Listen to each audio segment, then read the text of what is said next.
All right, let's get to your voicemail, email.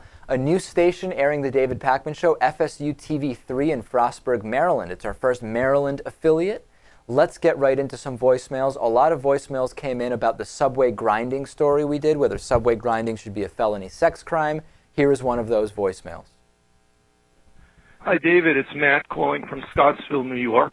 To your point about subway grinding and whether it's just the woman's word against the man's word and whether it could be proven or not and whether there are witnesses, this happened to my sister about 20 years ago on the New York City subway when she was in probably her late 20s. And it really bothered her while it was happening. It was obviously, and it was in a very, very crowded subway car. And she said in the middle of it, you know, she was just sort of like stunned and didn't know what to do. She looked around at the people around her in this crowded part of the subway car. And she said all the women were conscious of it. They were giving her sympathetic looks, or they had angry looks in their face, and they were looking in that direction. And she said the men were just oblivious. They didn't notice it at all. All right, so some interesting anecdote there about the awareness. In other words, men very often aren't even aware that this is a thing to worry about. Who worries about subway grinding? And then here is another voicemail also about subway grinding.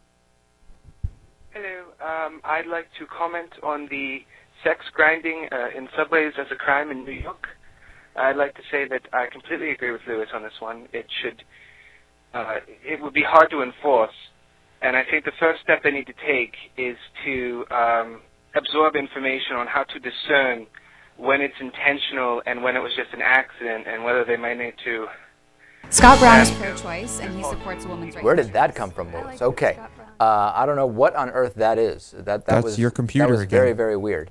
So anyway, the point being made that it is hard to discern when it's on purpose and when it is an accident. That seems to be the biggest problem for me. It's hard to enforce. You would think part of if we were to be honest and really want to fix this in a good way, we would be focusing not only on identifying this and punishing it, but on creating a situation where men aren't doing this, right? In the same way that instead of teaching women how to be careful about getting raped, about not getting raped, you would focus a little bit on a society where men don't rape. That would be one approach, yeah.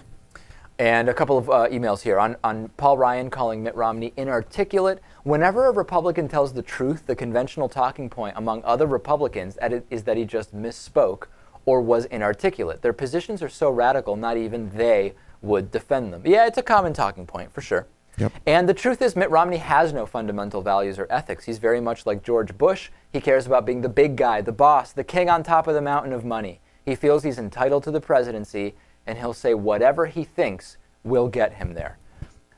I can't say I disagree. He certainly seems to be saying anything at all. And doing anything to his skin color to try and give him an edge.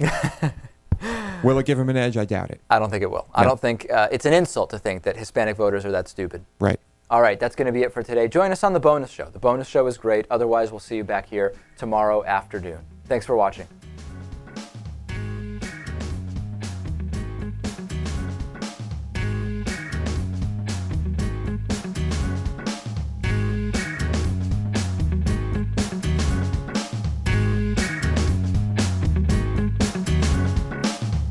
The David Pakman Show at davidpakman.com.